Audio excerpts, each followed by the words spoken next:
ole tung tuma hian damdo ina in NT tur tan abikin thenjol CHCA in NT tur OPD kal tur tana siat tur garon soidona aba hi in register nge angaya tuna big chuan phone neya Aadhaar card nei hote tana in registration ti dan karon soidona Aadhaar card nei lote phone nei lote tan pokhan in register vek thei thawani ti ka kan soi masale duwa chumi te chu damdoi nei rong kalanga OPD kan lo pui don chewni phone nei lo Aadhaar card nei bok si lo ho pokha ati thei vek thawni ti kha kan soi masadu ani amara chu tuna chuan Aadhaar card neya phone nei bok te tan ati dan karon soidona hi damdoi na ron kala ti chop chuk chuk ngai lawin mani in lama registration hi ati felvek thea chu karon soidona ni ama sabera Play Store kan lutanga chuan Play Store atang hian aba ti kan download ang aba ti kan search anga hei anoi zo kami hi a ti lian dewam hi lo chin cheula a logo hi a symbol hi ka install do sa wagin kan open ang kan install anga kan open anga chuan English kan thlangang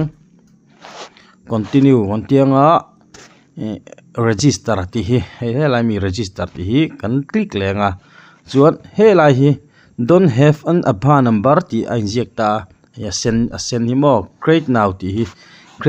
hi kan click lenga chuan ta hian Aadhaar number kan chuang ta hian Aadhaar number kan chunga 397202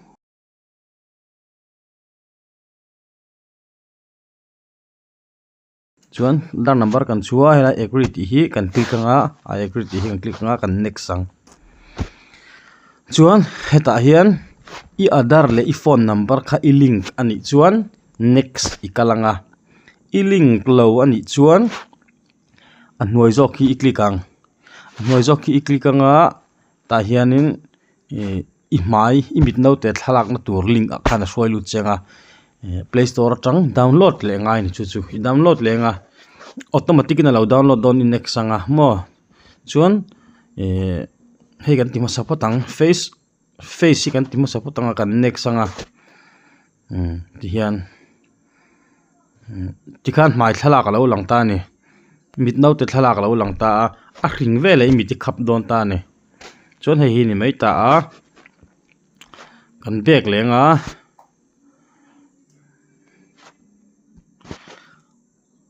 achung zoka hian phone number nena kan link chuan achung zoka kan lutanga kan next anga ta hian OTP lo thleng don ni tan OTP lo thleng anga OTP lo thleng ta chuan ta hian i phone number OTP ka message lo thlenga automatic in ke chung kati wangin automatic ka kati wangin kan automatic in ron lut ngal ta hian phone number kan danga chuan kan validate ang next ang khani maya next anga chuan ta hian OTP lo thleng le don ni autofill ka ti wangin ti khan next le ang chuan hi kan skip photanga ta hian du chuanin email ka du chuan a siam the ni kan skip photanga hei ti hian kan ti fel ta ni chuan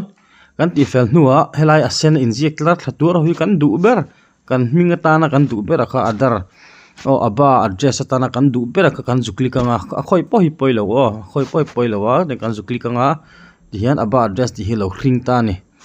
chuan kan next lenga kan submit ang hei kan submit anga ti hian kan okay ta chuan login a kan kal tong login a kan kal tonga Aadhaar number ti hi kan click ang Aadhaar number awang atanga kan lu wang tan Aadhaar number kan chule anga 39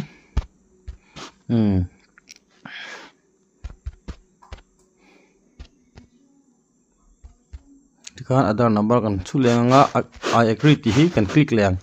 chuan continue ma hian helai other OTP ti hi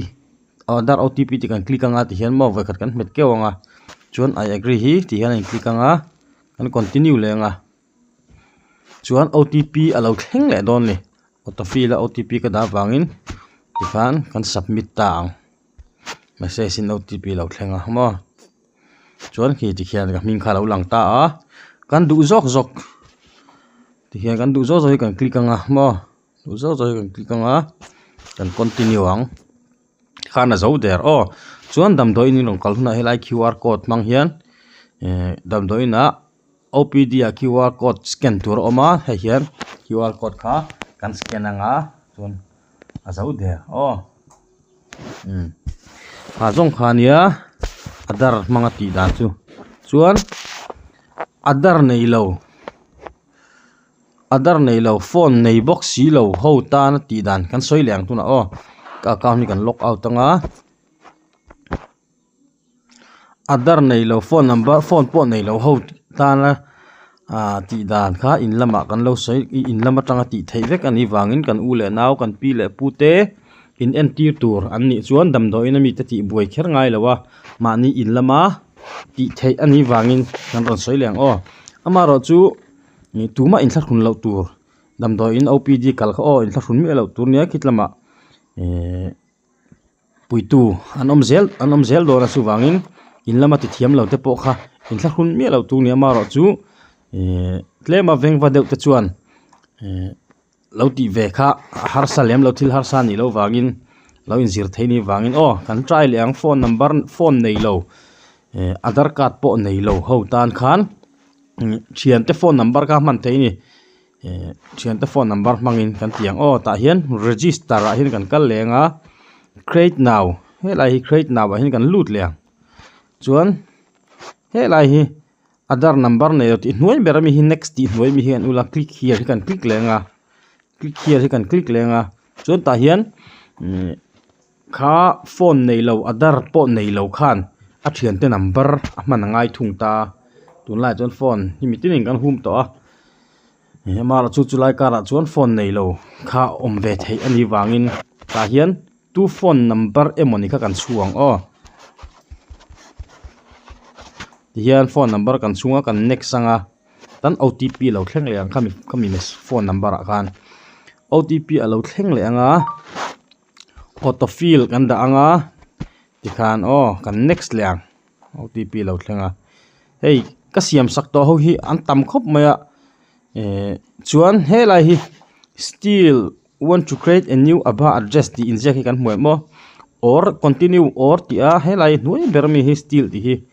kan met leang ta hian ta hian kan register don ta ni ming kha ta kan ti zo lo long keima ming bokin kan ti mai nge ta hian chuan email hi chu ngai lowa po hi ris nok ila photana ris nok ang photin chuan chan chu buai pal kha om theiania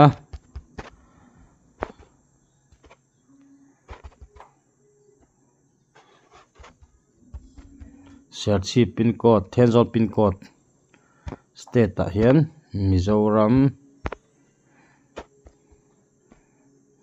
Mizoram chuan district a search da lenga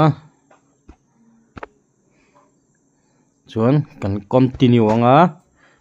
ti khan lo lang ta chuan hei send tier hi na china Aadhar mi ang tho khan a send tier ho hi kan du ber kan click ang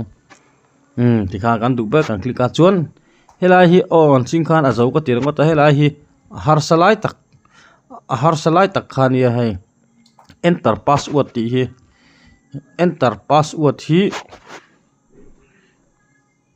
ahma saber hi horopu yang ai ni entinan Mizoram 812 hemi hi heng lai mi khoi mo ber hi telanga ya a enga mo ber hi telanga ni heng ho hi mo sign ho hi chuan number hi enga mo ber hi telanga ngei bok chuan ahma saber hi horopui angai bok ta hian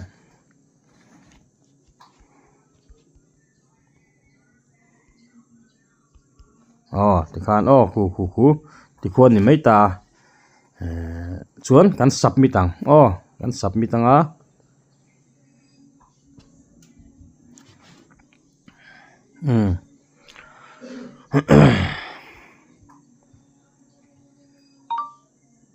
ti khan a zo le der kana zo der ani mara chu mi ver kwal chung hi changin a rei lo thina chuan I agree ti hi kan select nga skip chuan link hi helai link la hi kan metanga OPD bula QR code a awm awangin ta hian kan scan anga ti khan